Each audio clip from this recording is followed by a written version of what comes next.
The HOMEbuyer program has been in existence since 1995. And Eric is very lucky that he went through it at the time that he did, because when it started out years ago, it started at the bank where Eric is now, but it was at that time Illinois State Bank.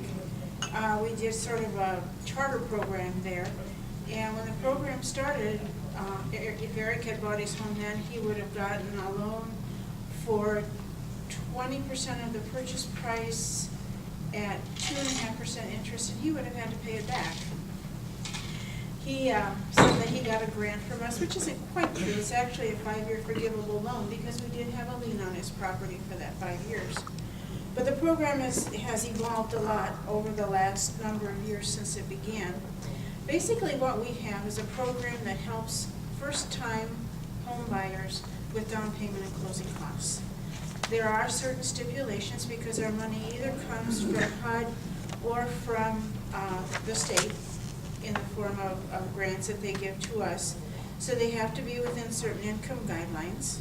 They have to be buying a home for the first time.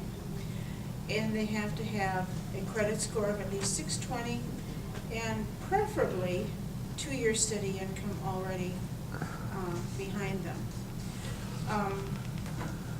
They can buy anywhere in the county, but if they want to go through my program, they can buy anywhere in the county except Alton and Granite City, because those two communities now have their own programs. They are offshoots of ours. Alton started one first, and then Granite City followed a few years ago, and they also have their own program now for within the city limits of Granite City. Anything else in the county but those two communities we cover through Madison County Community Development. I love the program because it helps a lot of people who are low to moderate income to be able to have that dream of home ownership. The money that they had been spending in rent many times is less when they actually can buy a home. We have the program designed so that not only are they getting help from us, but we're helping them in some ways that aren't monetary. The program requires that the home be inspected and that it pass an inspection before they close. So we know that they're getting into a house that is, as HUD puts it, decent, safe, and sanitary. We also require that they go through first-time homebuyer counseling so that they know what they're getting into. They aren't walking into it blind, but the counselors that we have talk to them about credit, they talk to them about budgeting, they talk to them about the fact that it's something that they own and that the landlord's not going to come and replace the furnace, and he's not going to do the yard work, and these are things that they have to budget for and take care of on their own. So we hope that by the time that they close on their home that they're well prepared for it. The program, I don't take the applications for the program. The program applications are actually taken through local lenders. We have lenders all over the county. I have like a 7-page list of loan officers who have gone through some training with me to get on that list, to be able to look for people who are eligible and help them to apply and shepherd them through the program. We do so many. We've done about 100, a little over 100 this year, and if I had to take the applications there in the office, I don't think it would run nearly as smoothly as it does, because people like Eric's staff and Kelly Keller back there and some others all help to take the applications and guide their people through the process of applying. Something else just kind of went like that, and I don't remember what it was. I took the time this morning to pull a few figures out from the last 2 years, and I wasn't sure when I came, East Alton and Wood River I know are in a combined school district. I wasn't sure whether this was a combined Rotary or a separate Rotary, so I pulled the figures for East Alton and Wood River together. And in the last 2 years, our HOMEbuyer program has spent HUD funds and IDA funds $176,000 to assist people in East Alton and Wood River to buy homes. With that money, we have leveraged over $13,800,000 from local lenders to help these home buyers.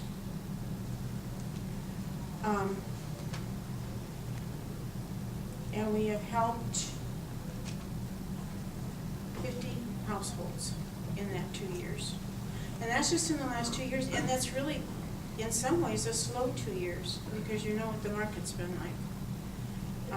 But it is picking up, and we're helping more and more people all the time. So I hand out these brochures. If anyone didn't get one, let me know. And if we don't have enough, I can make sure that you get them if you want them. But let people know about this program, because it's a big help for people who are starting out, to give them what they need to close on the house. County's economic development goals are basically two main goals. One is real simple, is we want to do is anything we can to create job opportunities in Madison County. The other goal that complements that is pretty much everything we do is also tied to creating a strong tax base so we can provide services to communities to continue to make Madison County, East Alton, Riverbend, the whole area, you know, as strong as it can be. The concept that we've always been doing is doing a public-private partnership, kind of like with what we're doing with the housing program. We're there to fill in gaps, to utilize federal, state, local monies to kind of prime the pump with the private sector, and that's really where everything is geared toward. So our attitude in economic development is to create an environment in Madison County that is as friendly and as welcoming as possible to our existing businesses and businesses that we're trying to get them to come to Madison County. It's a very competitive environment out there. I mean, every community, every county, every state, every country is trying to encourage as much private sector development. So it gets in a game of incentives and creating the environment. Some of the things that we have done through the years, probably our first program was a gap financing program. The idea of it is to provide low interest money to complement bank financing. So we'll provide 3% money to a business, but they also need to put their own money in and also get a bank loan, because we're not about trying to make bad loans into good loans. That really doesn't work. I mean, we want to try to make good loans even better, and in addition to providing the low interest loan, we're encouraging them to hire people, people that live in Madison County, people who need additional training, things like that. So that was kind of our first venture into it.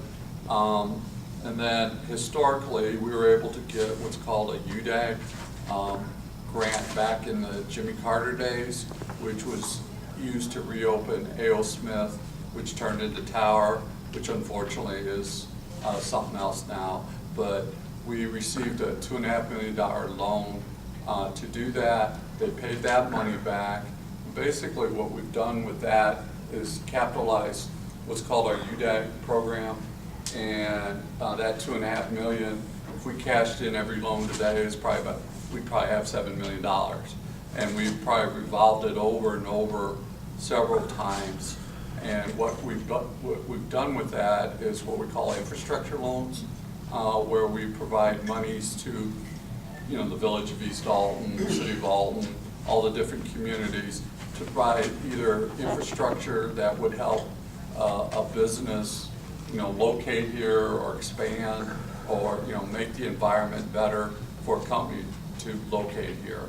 In addition to that, we broaden the definition of what kinds of things we'll do, and what we do is we provide low interest loans to our local communities, and they are very good at repaying the money.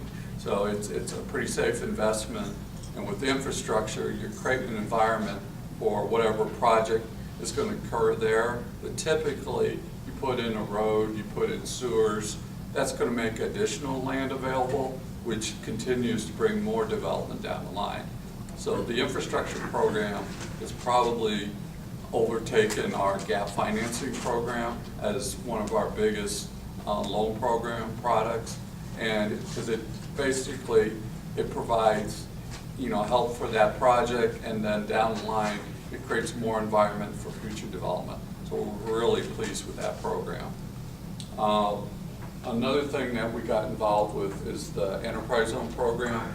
The concept of that is to provide certain local and state tax incentives to once again create an environment that rewards investment. In order to get a property tax abatement, sales tax exemption, or other kinds of state tax credits, that company has to invest money in the enterprise zone. So it's not, here's money, do something afterwards. It's performance-based and encourages development.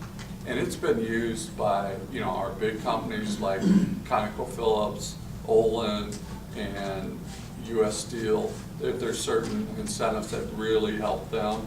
But the small businesses are able to also get sales tax exemption on building materials. The building we're in right now received enterprise zone assistance to help provide building materials, sales tax exemptions on that.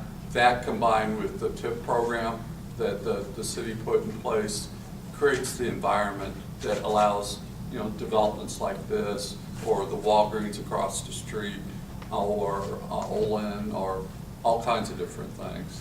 So once again, we're not out there trying to replace bank financing or private sector investment. We're trying to create an environment that encourages them to do it and gives them a little break down the line.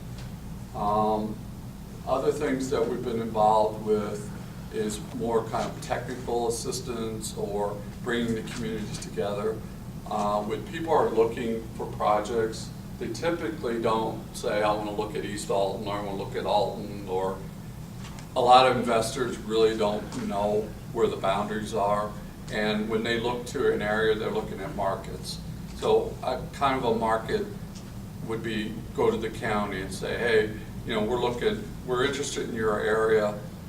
We need, and what the county tries to do is provide assistance in working in conjunction with the village, the growth association, the utilities, the banks, to help kind of guide people through the process of where the opportunities are.